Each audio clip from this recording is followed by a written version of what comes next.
Cuando se calma el bullicio de la ciudad y se van apagando las luces de la casa, se enciende la luz del entendimiento. Desde este momento comienza Puerto de Libros, librería radiofónica, programa que contiene todos sus elementos tipo A. Puede ser escuchado por niños, niñas y adolescentes sin la supervisión de padres, madres o representantes. Comienza Puerto de Libros, librería radiofónica.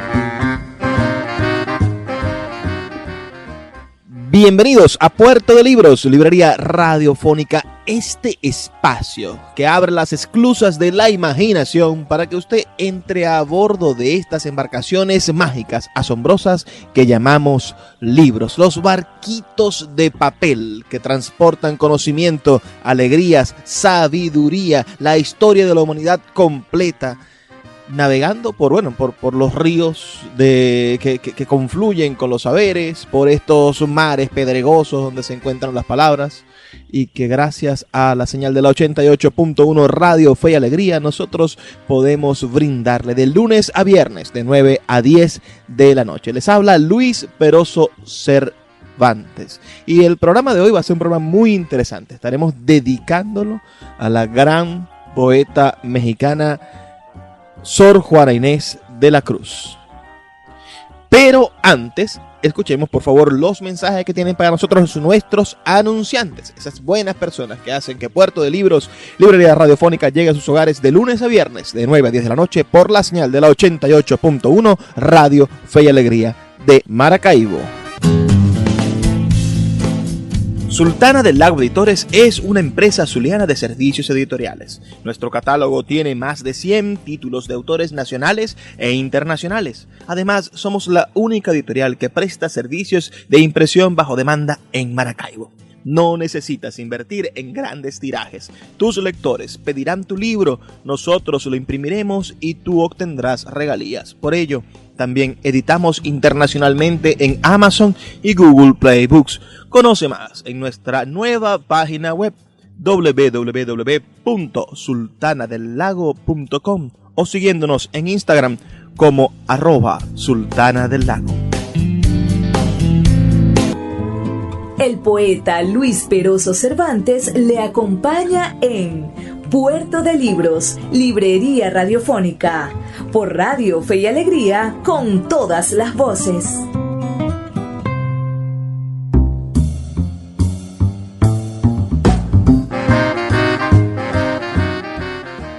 En la edición de hoy de Puerto de Libros, librería radiofónica, estaremos compartiendo con ustedes una biografía de la gran escritora mexicana Sor Juana Inés de la Cruz. La biografía fue escrita por Nina Scott y lleva como título La inmolación intelectual de Sor Juana Inés de la Cruz. 4 años antes de morir, Sor Juana Inés de la Cruz explica a un obispo amigo suyo por qué tomó el velo cuando era joven. Sus palabras directas asombran por su audacia aún hoy día. Entréme religiosa porque, aunque conocía que tenía el Estado cosas, muchas repugnantes a mi genio, con todo, para la total negación que tenía para el matrimonio, era lo menos desproporcionado y lo más decente que podía elegir en materia de la seguridad que deseaba de mi salvación. Sor Juana Inés confiesa en un tono juguetón y al mismo tiempo serio lo que tuvo que sacrificar para entrar en el convento. Se dieron y sujetaron la cerviz todas las impertinencillas de mi genio, que eran de querer vivir sola, de no querer tener ocupación obligatoria que embarazase la libertad de mi estudio, ni rumor de comunidad que impidiese el sosegado sosiego de mis libros. Esto lo dice en una carta en respuesta a Sor Filotea. No hay duda de que esta extraordinaria mujer la primera poeta e intelectual de las letras coloniales, fue víctima del momento histórico. Una criolla blanca como ella tenía solo dos alternativas viables: el matrimonio o el convento, y ella optó por la vida religiosa. Esta decisión la ayudó a alcanzar una tremenda eminencia intelectual, pero con el tiempo la llevó a la destrucción. No se sabe si Juana nace en 1648 o 1651. Hija natural de una criolla, Isabel Ramírez, y de un militar español, Pedro de Asbaje. Nació en la hacienda de su familia materna en Nepantla, a la vista de los hermosos volcanes de México. La madre tuvo 6 hijos naturales, 3 hijas con Asbaje y 2 hijas y un hijo con el capitán Diego Ruiz Lozano. Juana se apellidaba Ramírez de Asbaje. Utilizaba primero el nombre materno, pero mintió sobre su estado social al entrar en el convento, que requería de sus postulantes ser hijas legítimas de familias blancas. El hecho de ser hijo natural era bastante común aún en la alta sociedad mexicana, pero había que guardar las apariencias. Lo que sabemos de la vida de Juana Ramírez de Asbaje viene principalmente de la carta autobiográfica de la cual ya hemos citado, la famosa respuesta a Sor Filotea. Esta carta ha alcanzado una fama inusitada por ser una de las primeras y más abiertas defensas del derecho de la mujer a una vida intelectual, y también contiene muchos datos biográficos de la vida de la poeta. Pero mucho cuidado con aceptar como verdad indisputable todo lo que Sor Juana relata en ese documento. Como era su autodefensa intelectual, manipula su información de acuerdo con este fin. Además, hay muchos datos personales que quisiéramos saber y que no revela nunca.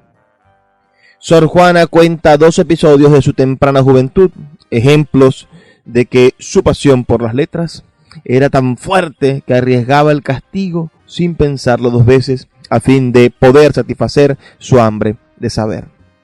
A la edad de 3 años, sin el permiso de su madre, el cariño y la travesura, la llevaron a la escuela primaria donde su hermana mayor aprendía a leer y escribir. Engañó a la maestra diciéndole que la mamá quería que aprendiera. Lo cayó todo en casa hasta saber leer, cosa que aprendió con una velocidad relámpago. Aunque Juana temía que la azotaran al descubrirla, para ella el castigo valía el riesgo. El saber leer no se puede quitar. En otro episodio parecido, ella recuerda que cuando tenía 8 años supo que en la capital mexicana había una universidad. Apenas lo oí cuando empecé a matar a mi madre con constantes e inoportunos ruegos sobre que, mudándome el traje, me enviase a México para estudiar y cursar la universidad. Ella no lo quiso hacer e hizo muy bien, pero yo despiqué el deseo en leer muchos libros, varios que tenía mi abuelo, sin que bastasen castigos ni reprensiones a estorbarlo. A tan tierna edad, Juana ya se había enterado de que el mayor obstáculo a su deseo de saber era su género. A pesar de no acceder a su deseo de ir a la universidad, la familia decide mandar a la niña pródiga a la capital para vivir con unos tíos ricos y bien conectados en la corte virreinal de Nueva España.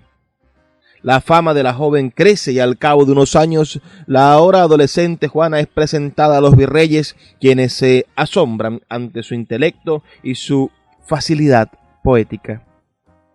La virreina Leonor Carreto queda encantada con la belleza, el encanto personal y la inteligencia de la joven y la instala en una corte como una de sus damas.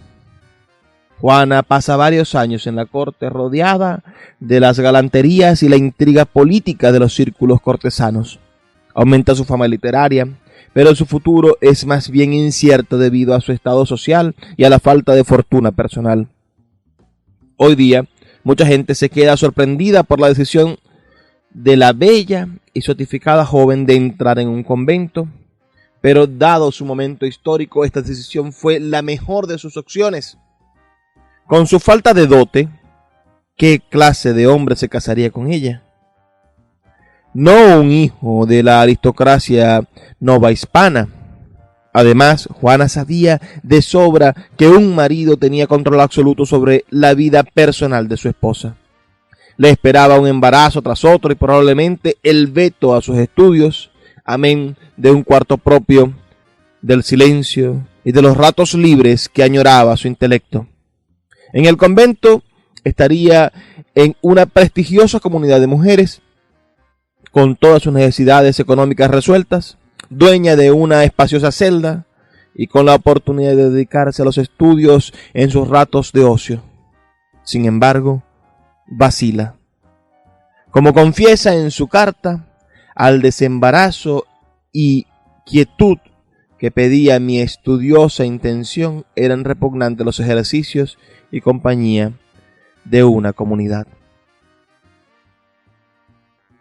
Vamos a detener brevemente la lectura e identificaremos nuestra emisora para volver en brevísimos 2 minutos con más de Puerto de Libros, Librería Radiofónica.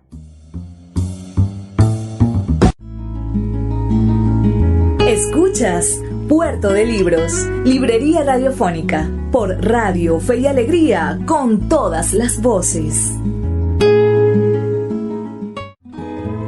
El poeta Luis Peroso Cervantes le acompaña en Puerto de Libros, Librería Radiofónica, por Radio Fe y Alegría, con todas las voces.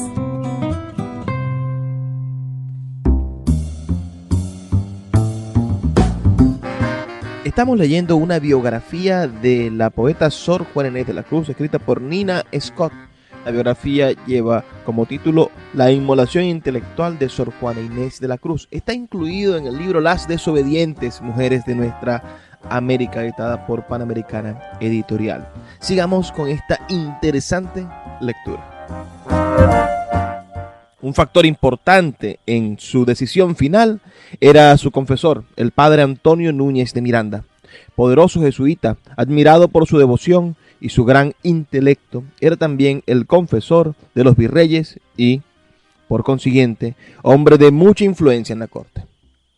El padre Núñez la estimaba mucho, pero vio la fama de Juana como creciente peligro. Según el biógrafo del jesuita, habiendo conocido la discreción y gracia en el hablar de Juana Inés, lo elevado de su entendimiento y lo singular de su erudición, junto con no pequeña hermosura, atractivos todos a la curiosidad de muchos que desearían conocerla y tendrían por felicidad el cortejarla, solía decir que no podía Dios enviar azote mayor a este reino que si permitiese que Juana Inés se quedara en la publicidad del siglo. Se nota de la cita que lo que más le preocupaba a Núñez era el aspecto público de la vida de la joven. Una mujer se debía callar y retirar del mundo, como ya había señalado Fray Luis de León en La Perfecta Casada de 1583, del cual citaremos ahora. Es justo que se precien de callar todas, así que aquellas a quien les conviene encubrir su poco saber, como aquellas que pueden sin vergüenza descubrir lo que saben, porque en todas es no solo condición agradable, sino virtud de vida, el silencio y el hablar poco. Al poner en la balanza sus dos opciones, decidió por fin tomar el velo. En 1667 entró en la comunidad de las Carmelitas Descalzas, la orden de Santa Teresa de Jesús. Pero el rigor de la vida de estas hermanas era tan estricto y áspero que Juana se enfermó y dejó la casa después de 3 meses. Luego optó por las Jerónimas, una orden mucho más blanda, y entró en el convento de Santa Paula. Este convento y su iglesia quedan en pie en el distrito histórico de la Ciudad de México. Renovado el claustro hace unos años, hoy día forma parte del Departamento de Historia de la Universidad Nacional Autónoma de México, la misma a la que Juana no pudo asistir. Y en el salón del rector se encuentra el primer retrato oficial de la monja, reconocido como uno de los mayores tesoros del patrimonio nacional. Ironías de la vida. Al entrar en la vida religiosa, Sor Juana tomó 4 votos: pobreza, castidad, perpetua clausura y obediencia. ¿Cómo impactaron sobre su vida? Lo de la pobreza era bastante relativo, puesto que las monjas novohispanas en un convento tan prestigioso y acomodado como Santa Paula vivían en amplias celdas rodeadas de sirvientas y esclavas, vestían elegantes hábitos de finas telas y comían primorosamente. Sabemos que a Sor Juana le gustaba la cocina, porque nos ha dejado un recetario suyo para platos muy ricos. A pesar del tono apasionado de su poesía amorosa, Sor Juana Inés de la Cruz aceptó la regla de la castidad. Inclusive en uno de sus romances parecía negar su condición femenina. Con que a mí no es bien mirado que como mujer me miren, pues no soy mujer que alguno de mujer pueda servirle. Y solo sé que mi cuerpo, sin que uno u otro se incline, es neutro o abstracto, cuanto solo el alma deposite. Según la creencia de la iglesia de aquel entonces, una mujer que voluntariamente se quedaba virgen se escapaba de las desventajas de la condición femenina y hasta se la consideraba más viril. Como el alma también carecía de género, era un doble esfuerzo por superar su género femenino, obstáculo tan grande en un mundo dominado por los hombres. Así Sor Juana, al negarse también, se afirma. Típica táctica suya, tan cuidadosa y esquiva al expresarse. Como ha observado Octavio Paz de su estilo, Sor Juana dice sin decir, con un ademán borra lo que ha dicho y al borrarlo vuelve a decirlo. La perpetua clausura de las monjas había sido impuesta en el siglo anterior como condición de la vida conventual, en el ciclo de reformas formuladas por el Concilio de Trento. Antes las monjas se habían podido mover por el mundo, ahora se quedaban encerradas en un sitio. Sor Juana no protesta abiertamente contra la perpetua clausura, tal vez porque su orden permitía frecuentes visitas a sus monjas, pero en sus escritos se nota cuánto su espíritu volaba por encima de los muros de su convento. Probablemente el mejor ejemplo de esto es su largo poema metafísico llamado Primero Sueño, que trata de 2 ensayos fracasados de su intento por ascender a las alturas para comprender el universo. Pero también se nota en el siguiente episodio de esta carta autobiográfica. Paseábame algunas veces en el testero de un dormitorio nuestro, que es una pieza muy capaz, y estaba observando que siendo las líneas de sus 2 lados paralelas y su techo a nivel, la vista fingía que sus líneas se inclinaban una a otra y que su techo estaba más bajo en lo distante, de donde infería que las líneas visuales corren rectas pero no paralelas, sino que van a formar una figura piramidal.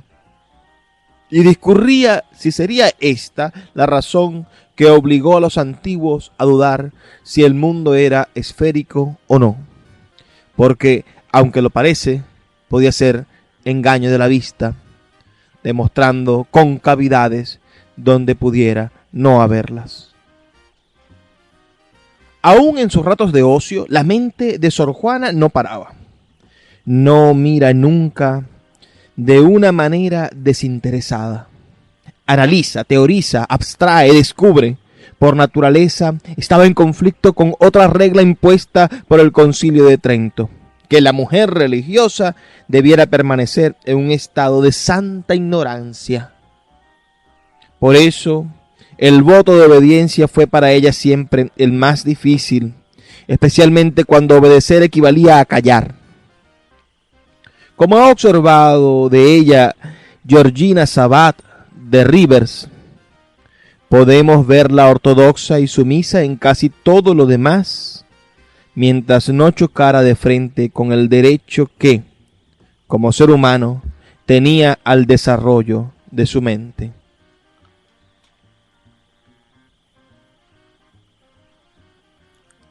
La situación de Juana al entrar en el convento era de por sí conflictiva, porque era una mujer que ya gozaba de renombre en el mundo de afuera. Por un lado, era causa de gran prestigio para las jerónimas tenerla entre sus hermanas. Por otro, iba a ser muy difícil hacerla callar y retirarse del mundo. A pesar de su perpetua clausura, Juana Inés seguía en contacto con la corte, puesto que los sucesivos virreyes la buscaban y pedían poemas de su prolífica pluma. Y esta actividad le gustaba, sin lugar a dudas, en parte por los aplausos y la fama, y en parte porque la recompensaban con regalos de dinero, libros o instrumentos científicos y musicales. La biblioteca personal de Sor Juana llegó a ser una de las mejores de la Nueva España. Hoy día gusta más la poesía secular de la monja y es la que más se lee en las antologías. Pero no hay que olvidar que la mayoría de su obra es devota. Villancicos, loas, autos religiosos, ejercicios espirituales. Entre los villancicos se destacan varios en los dialectos hablados en la capital multicultural de ese virreinato. Sor Juana compuso algunos en náhuatl, idioma nativo de los indígenas del Valle de México, y otros en el habla de los negros. Con ocasión de la Asunción de la Virgen, por ejemplo, un coro de negrillos canta: si la cielo va y Dios se la lleva, para aquello la, si ella sa contenta. Sor Juana escribió muchos poemas a la Virgen, aunque con frecuencia subraya la belleza de María y su especial condición entre las mujeres, también destaca su sabiduría e intelecto. La soberana doctora de las escuelas divinas, de que los ángeles todos desprenden sabiduría, por primaria de las ciencias, es justo que esté aplaudida, quien de todas las criaturas se llevó la primicia. La espontaneidad con la cual Sor Juana podía componer poesía no dejaba de asombrar a sus coetáneos y fue muy aplaudida por la gracia de sus obras religiosas. Por otro lado, la producción de poesía secular y cortesana seguía también, y esto empieza a causarle problemas en la iglesia. Mientras que las monjas podían dedicarse al estudio y la escritura religiosa, la clase de poesía producida por Sor Juana estaba muy fuera de los parámetros permitidos a una religiosa. Dominaba a la perfección el lenguaje del amor cortesano y compuso hermosísimos poemas dedicados a la pena amorosa, el amado ausente, los celos, el sufrimiento al ser desdeñada. Este amoroso tormento que en mi corazón se ve, sé que lo siento y no sé la causa por qué lo siento. Siento una grave agonía por lograr un devaneo que empieza como deseo y para en melancolía. La lucha para legitimar su vida intelectual y la constante crítica de sus acciones por ser mujer hacían que en muchas ocasiones su pluma se volviera amarga, irónica, llena de burla, que enmascaraba su profunda ira hacia las desigualdades de los sexos. Todo el mundo conoce sus famosas redondillas contra los hombres necios, llenas de las antítesis barrocas que ella blandía como puñales. ¿Cuál mayor culpa han tenido en una pasión errada, la que cae derrogada o el que ruega decaído? ¿O cuál es más de culpar, aunque cualquiera haga mal? la que peca por la paga o el que paga por pecar.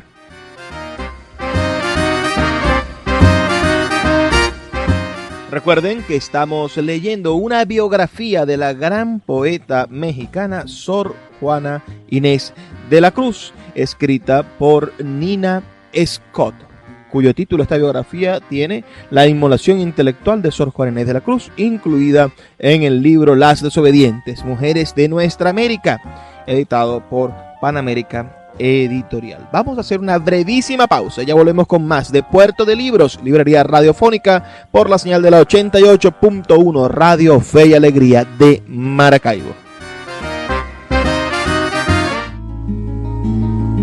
Escuchas Puerto de Libros, librería radiofónica, por Radio Fe y Alegría, con todas las voces. Escuchas Puerto de Libros, librería radiofónica, por Radio Fe y Alegría, con todas las voces.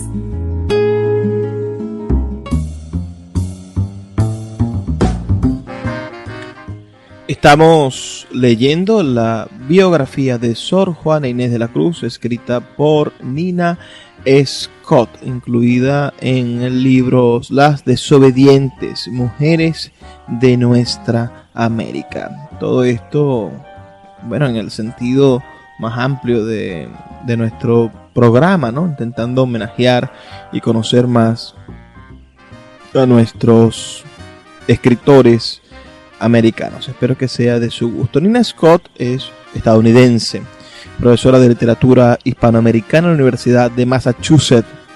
La literatura femenina es su campo de especialización tanto en la época de la colonia como en la moderna. Ha escrito muchos artículos sobre Sor Juana Inés de la Cruz, Rosario de Castellanos, Elena Poniatowska y Gertrudis Gómez de Avellaneda. Es coeditora de Breaking Bundanes, Latina Written of the Critical Rhythm de 1989 y de Coded Encounters, Gender and the Ethnicity in Colonial Latin America 1994. También tradujo la novela Sap y la autobiografía de Gertrudis Gómez de Avellaneda en 1993. Elabora una antología crítica de las tempranas escritoras hispanoamericanas. Nos plantea la nota biográfica incluida en este libro, Las desobedientes, editado por Panamérica Editorial en el año 1998. Vamos a continuar con esta interesantísima lectura de la biografía de Sor Juana Inés de la Cruz, titulada La inmolación intelectual de Juana Inés de la Cruz.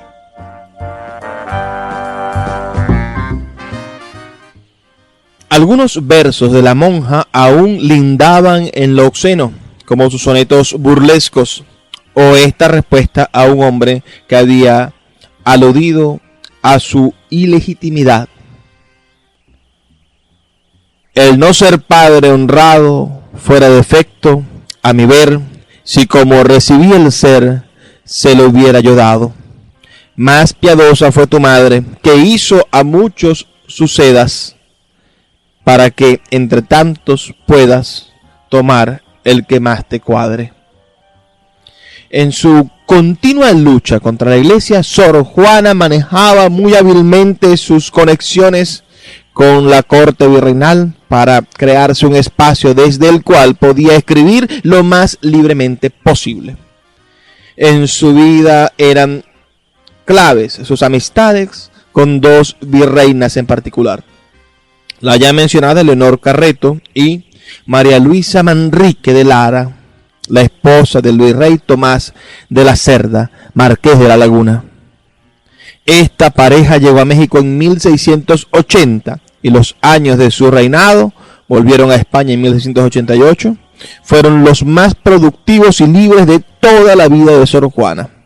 La entrañable amistad entre ella y María Luisa le garantizaban protección contra los poderosos clérigos que empezaban a amenazarla seriamente.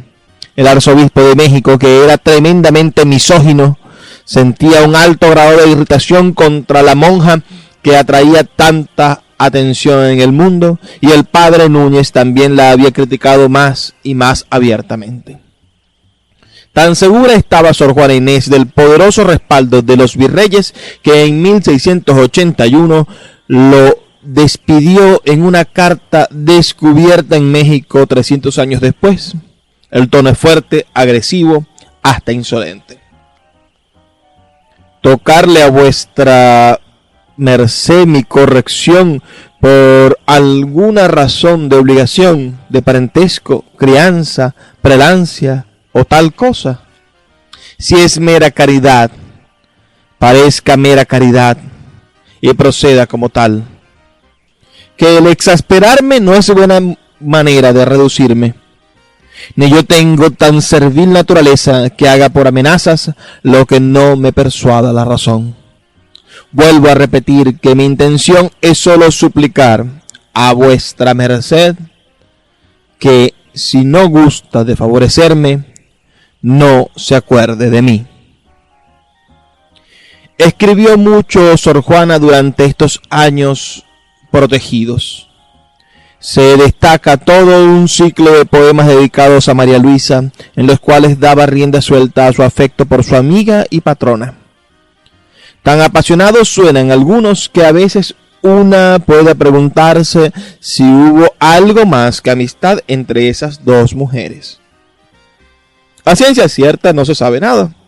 De mayor importancia para el futuro literario de Sor Juana es que a la hora de volver para España la marquesa la obligó a darle copias de muchos de sus poemas que andaban sueltos por círculos religiosos y seculares. Los llevó consigo y mediante su influencia y riqueza logró publicarlos en Sevilla en 1689 bajo el título de Inundación Castálida. El libro tuvo éxito, la fama de la monja crecía y el arzobispo debe haberse puesto apoplético al verlo. Entre otros, contenía los famosos versos contra los hombres necios. Después de la salida de la marquesa de la vida de Sor Juana, se hacía más dura y circunscrita su realidad. La crítica contra ella aumentaba y tenía pocos aliados. Un prelado que la admiraba mucho era el obispo de Puebla, Manuel Fernández de Santa Cruz. Ostensiblemente para ayudarla, publicó, ella dice que sin su permiso, la crítica que Juana hizo de un sermón del famoso jesuita portugués, el padre Antonio Vieira. Allí fue Troya. Que una monja se atreviera a criticar públicamente a un hombre de la estatura de Vieira era inusitado. Y peor aún, el arzobispo y Núñez eran también jesuitas. Además, para protegerse en el sinuoso laberinto de la política religiosa, después de publicar el tratado crítico de Sor Juana, el obispo también le mandó una carta que la amonestaba por su excesivo amor a los vanos asuntos seculares, exhortándola a dedicarse enteramente a asuntos religiosos. Para hacer su mensaje más suave, como si fuera de una religiosa a otra, firmó la carta con el seudónimo de Sor Filotea de la Cruz. Sin embargo, tanto Sor Juana como el resto del mundo sabían que se trataba de un mensaje enviado por un superior, aunque él no tuviera autoridad directa sobre ella. Es posible que Fernández de Santa Cruz haya querido dar a Sor Juana la oportunidad de reconocer públicamente sus errores pasados y jurar obediencia a lo que le pedían las autoridades eclesiásticas. En todo el fervor contemporáneo de ver a Sor Juana como víctima de sus superiores masculinos, no hay que olvidar el momento histórico en el cual todo esto se desarrollaba y que en aquel entonces la salvación o la pérdida del alma era de suma importancia. Sin lugar a dudas, en la opinión de muchos de sus contemporáneos, Sor Juana se había dedicado en tal grado a asuntos profanos que caía en el pecado de la vanidad. Sor Filotea había hecho lo suyo para sacarla del error al mandarle su carta amonestadora. Pero Sor Juana no reaccionó como se esperaba. En vez de someterle y callar, aprovechó su respuesta a Sor Filotea de 1691 para justificar su vocación intelectual ante Dios y el mundo. La piedra angular de su defensa era el argumento del propio obispo. Este insistía que Dios le había dado su excepcional inteligencia. La monja debía dedicarla exclusivamente a su señor. Sor Juana le vio de otro modo. Si mi intelecto proviene de Dios, como usted me dice, pregunta ella, ¿cómo puede ser pecado usarlo? La carta es un documento único. La apasionada autodefensa de una mujer que disputa su derecho a usar su mente extraordinaria. Y no solo piensa en sí misma, sino en otras mujeres de su clase. A muchas de ellas los padres las dejaban sin educación porque los tutores eran hombres y el contacto diario con sus hijas podía dañar su reputación social. Sor Juana tenía la solución: mujeres mayores y doctas que podían servir de instructoras a las jóvenes. Sus reformas pedagógicas no se escucharon. A pesar de la elocuencia de su carta, las dificultades para Sor Juana se volvieron más y más agudas. Estaba sola ante el poder de la Iglesia. Además, en 1692 reinaba un ambiente casi apocalíptico en el país, puesto que hubo inundaciones, las cosechas fueron desastrosas y los campesinos hambrientos habían venido a la capital para amenazar a la población. Sobre esta fecha, Sor Juana empieza a cambiar radicalmente. Pide a Núñez que vuelva a ser su confesor. Bajo la presión del arzobispo, vende su biblioteca para convertirla en limosnas para los pobres, renueva sus votos y los firma con su sangre, acusándose de ser la peor del mundo. La razón de este cambio se ha quedado en el misterio. Experimentó una profunda conversión que la hizo rechazar toda su vida anterior. Sufrió un colapso nervioso, estaba haciendo trampa a esperas de tiempos más favorables. No se sabe. En 1695, una peste virulenta ataca la capital. En Santa Paula muchas monjas mueren. Sor Juana cuida de sus hermanas enfermas hasta contagiarse y morir el 17 de abril. Nos ha dejado un retrato complejo y conmovedor de una mujer que luchó de una manera heroica por su vida intelectual. Pero eso, su silencio final, es aún más trágico. Los versos que siguen son de un poema que Sor Juana compuso al amor divino, pero, en mi opinión, podrán expresar también las penas que sufrió por su amor a la sabiduría. Si es delito, ya lo digo. Si es culpa, ya la confieso. Mas no puedo arrepentirme por más que hacerlo pretendo. Bien ha visto quien penetra lo interior de mis secretos, que yo misma estoy formando los dolores que padezco.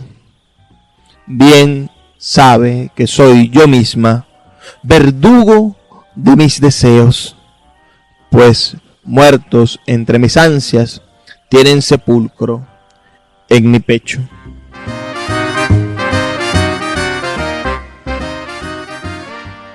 Esa es una pequeñísima pero intensa revisión a la vida y obra de Sor Juana Inés de la Cruz, incluida en este libro que se titula Las desobedientes mujeres de nuestra América. Leímos La inmolación intelectual de Sor Juana Inés de la Cruz, escrita por Nina Scott. Tiene un hermoso epígrafe que dice: este que ves, engaño colorido. Bellísima manera de significar todo el sufrimiento de nuestra amada monja, de nuestra amada escritora latinoamericana, Sor Juana Inés de la Cruz. Vamos a hacer una brevísima pausa de 2 minutos y ya volvemos con más de Puerto de Libros. Escuchas Puerto de Libros, librería radiofónica, por Radio Fe y Alegría, con todas las voces. El poeta Luis Peroso Cervantes le acompaña en Puerto de Libros, librería radiofónica, por Radio Fe y Alegría, con todas las voces.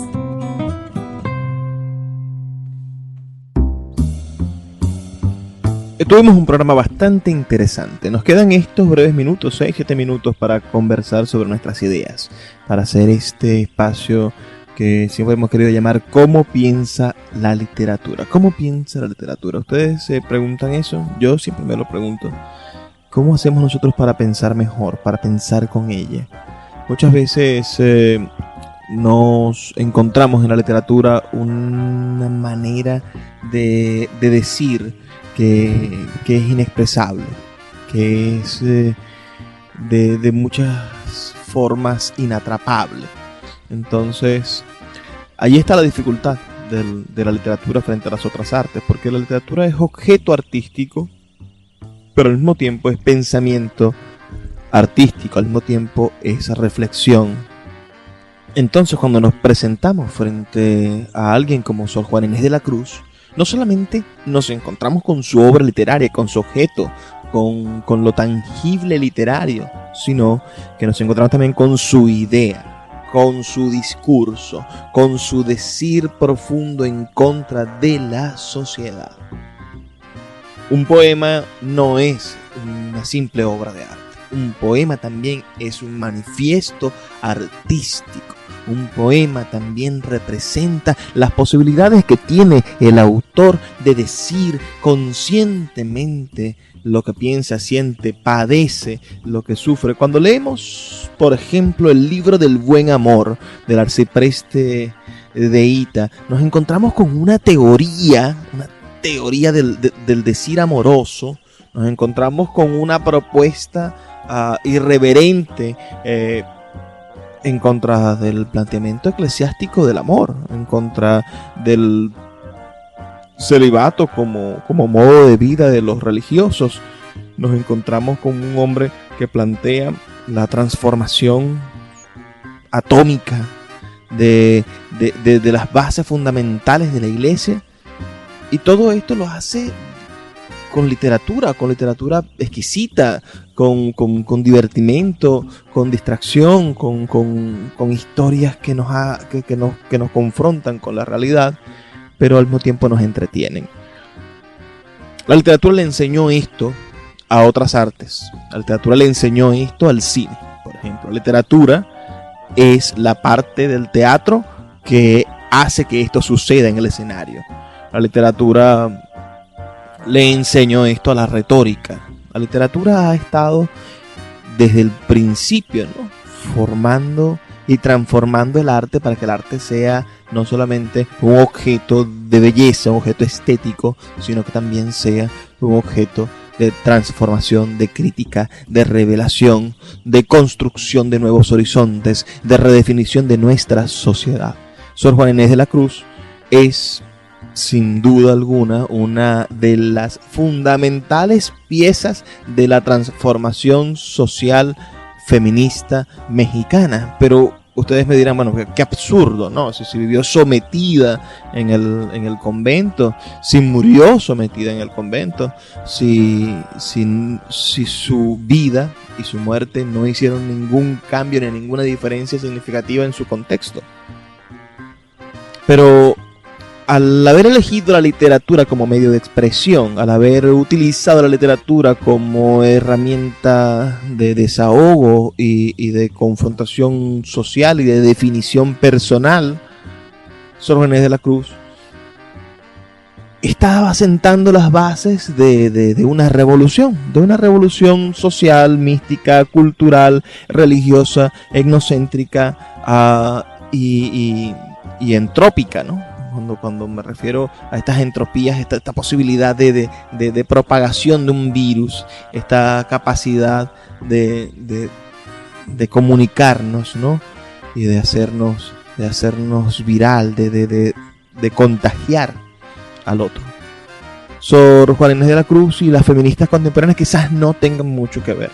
Yo siento miedo como hombre de opinar sobre el feminismo contemporáneo, sobre el Me Too.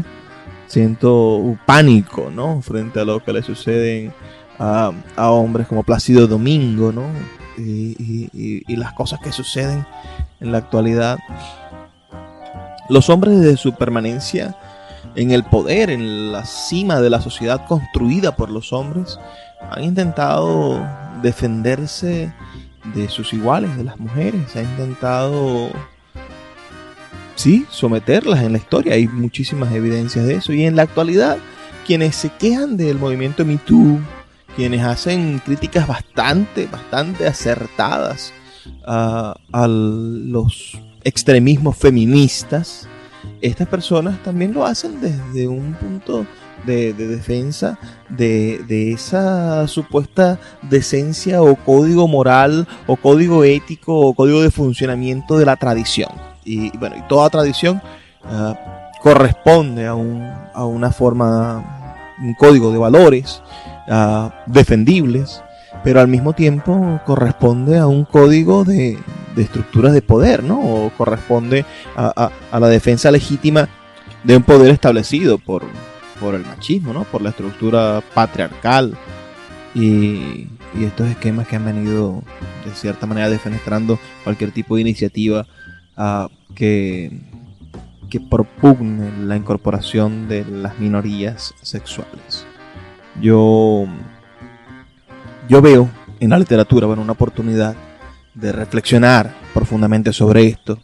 Veo en Sor Juana Inés de la Cruz la posibilidad de darnos cuenta de los errores que hemos cometido como sociedad, y nosotros, los hombres, y las propias mujeres que a veces han contribuido en el establecimiento de estos patrones de conducta, debemos darnos cuenta de que las luchas reivindicativas todavía no están alcanzadas por completo, y que hay mucho todavía por hacer para conseguir la igualdad de género, para conseguir la igualdad de oportunidades, para conseguir que la sociedad sea verdaderamente justa e igualitaria.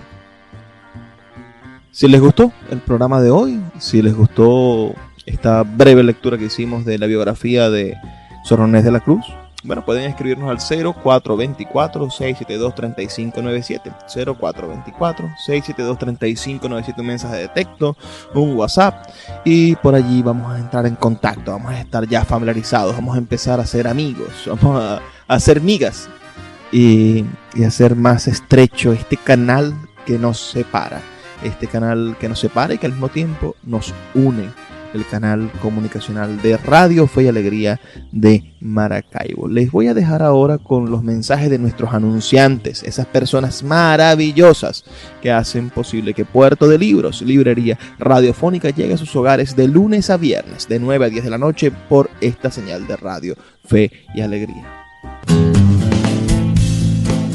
Sultana del Lago Editores es una empresa zuliana de servicios editoriales. Nuestro catálogo tiene más de 100 títulos de autores nacionales e internacionales. Además, somos la única editorial que presta servicios de impresión bajo demanda en Maracaibo. No necesitas invertir en grandes tirajes. Tus lectores pedirán tu libro, nosotros lo imprimiremos y tú obtendrás regalías. Por ello, también editamos internacionalmente en Amazon y Google Play Books. Conoce más en nuestra nueva página web www.sultanadelago.com o siguiéndonos en Instagram como @sultanadelago.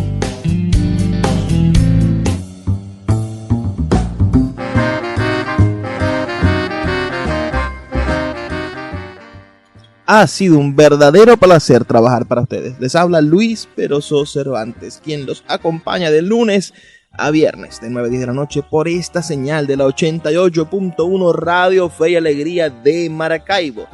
Te recuerdo, si te ha gustado el programa, escríbenos al 0424-672-3597. Sugiérenos qué tema te gustaría que tratáramos los próximos días y danos esa retroalimentación necesaria para saber que no estamos tan solos en estas noches oscuras, frías, pero al mismo tiempo cálidas y armoniosas que nos brinda la ciudad de Maracaibo y la señal del 88.1 Radio Fe y Alegría de Maracaibo. Me despido, pero no sin antes extenderles esta petición maravillosa que me enseñó a decir mi maestro Carlos Ildemar Pérez. Por favor, sean felices, lean poesía.